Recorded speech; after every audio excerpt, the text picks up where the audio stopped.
initiative by India after the talks between Prime Minister Narendra Modi with Chinese President Xi Jinping at the sidelines of the BRICS has in fact has given a breakthrough for the disengagement and now patrolling at the border. Rajnath Singh has also added that on this note, discussions have been taking place on both the diplomatic and the military levels for more than a year now, and that consensus on both has been built on the basis of equal and mutual security.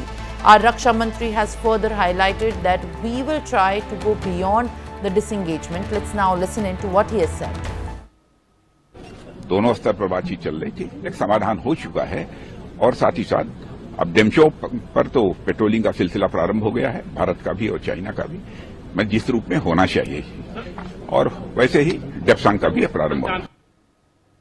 All right. My guest, Major General Sudhakar Ji, is joining me live on the broadcast. Sir, I appreciate you giving your time to Newsx and thank you for speaking to us. At this point of time, it's been exactly 10 days from October 23rd to now November 3rd, and 10 days after, we are seeing major developments taking place at two main friction points of Depsang and Demchok, where in fact after disengagement things are moving forward progressively, and after the BRICS, what we are seeing are agreed a mutual pact where the patrolling is now happening. What picture do you expect in the following days to follow when we talk about more patrolling and now the pact that has been put in perspective after year-long discussions that have happened between India and China at the LAC?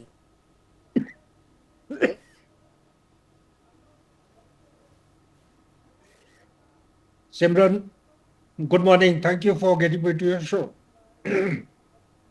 Yes, sir. Am I audible? Yes, I can hear you. Okay. Excellent question asked by you. As I understand, first and foremost thing, compliments to our diplomatic team, military teams, political leadership. After 4 long years, 2 top leaders of the world have sat together and spoken to each other, and there is a breakthrough. But having got the breakthrough, I think humble beginnings have been made. I have served in this area. I have been to these subsectors myself. You see, when you talk about Demchok, where I am told from the open media that verification patrol has commenced in Demchok, what it means is there is a place called Chisungla, it is at an altitude of 17,000 feet. Our troops, they move from A, B, C places, come to Chisungla, they acclimatize there. Acclimatization is very, very important. Thereafter, they go to a height called a Nilung Top, and Nilung Top, from there they go to Chardingla. Chardingla is the location where our PP, patrolling point, is located at 19,000 feet. We have to foot slog. There is no way that we can move on road or in vehicle up to these points. It's a 3-day, minimum 3 days patrol subject to weather condition. If weather goes bad, then it can get extended. So having said this, why am I highlighting? I am highlighting this aspect because when you are going to Chardingla, La means pass, and it's a patrolling point. From China side, there is a track coming right up to Chardingla. While they can cover the distance in 3 to 4 hours time from the base, that is the foothills of this particular feature from their side, in vehicle, our troops, they have to prepare at least for 7 days, come up to Chishungla, get acclimatized, keep moving on foot for 3 days, go and scale the PP, carry out Reiki and come back.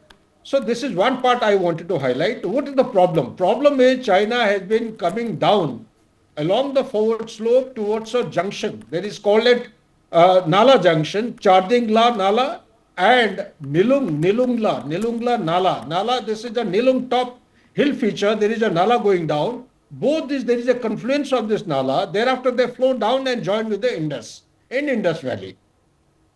Chinese patrols or the Chinese PLA, they have been coming across this Nala Junction towards India side and claiming so far and stopping our patrols from going ahead towards a PP location in the past. With this thaw and breakthrough, I presume they would have dismantled everything like the way they did in 2014. They would have gone back and they would allow us without any problems, without face-off, without stopping our petrol. Our petrol should be able to go up to whichever PP number I've forgotten, patrolling point, and carry out sanitization of the area and fall back to our location. Now, where is the problem? Problem is, why are they doing what they're doing? PLA is doing basically because the Western Highway, which is G219, is closest. It is 28 kilometers crow flight distance from Demchok, our Indian Demchok, along the Indus River, 28 kilometers. They basically want to keep this particular axis, provide depth to G219 so that there is no surprise kind of offensive action from our side. This is one. Second point, we all have heard about G695. G695 is a national highway. It is an infrastructure development which Chinese government they approved last year in 2023. The implement survey is already over. The road is touching all the disputed areas closer towards India side. One of the point which the road is passing through is the Chardingla. So when this road passes through Chardingla, obviously nobody would like to, no nation would like to spend money unless it is secure and safe to pass through.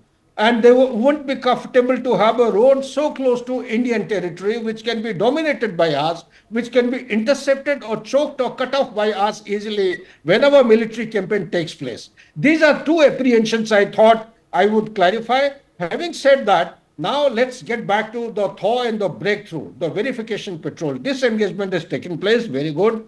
They have dismantled all the assets temporarily, although they have gone back to respective places. Now, where have they gone back? They have gone back to the previous location. I heard you saying pre-Galwan status. When you make a statement pre-Galwan, what it means is that between April 2020 and 15 June 2020, the forward deployment of PLA had taken place. So does it mean that we accept the forward deployment of PLA? No, because there are 5 agreements which are already in place.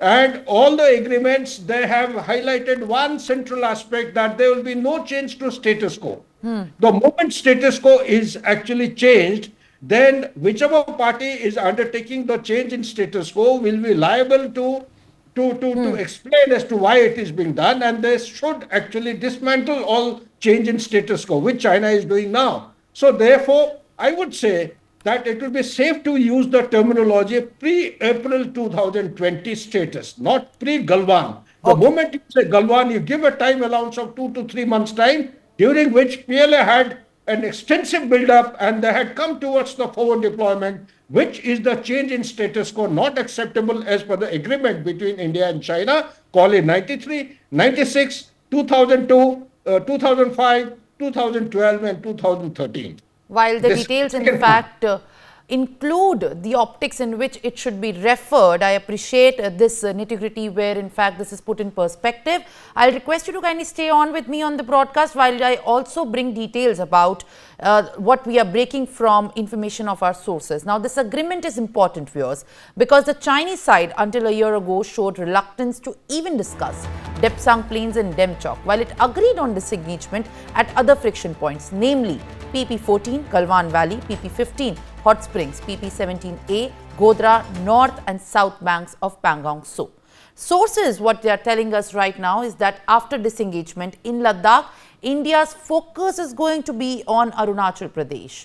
Sources also say that they have revealed to Newsx that talks are going to be focusing on Yangtze in Arunachal. India and China last clashed in Yangtze on 9th of December 2022. Remember, the pre-2022-2020 status quo is the primary focus. The disengagement process in Demchok and Depsang Plains has also involved the removal of temporary structures. It marks the first step of a long 3-step process: disengagement, de-escalation and de-induction of troops massed in the border areas for over 4 years now.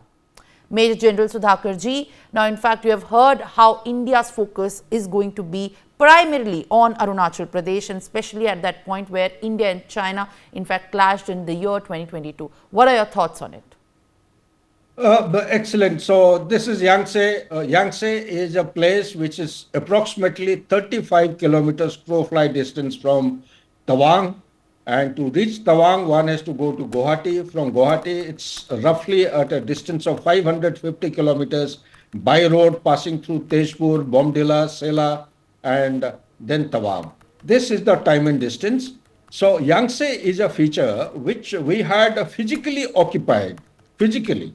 Because why I'm saying this is that till 1986, Guangdong, there is an incident which took place in the year 1986.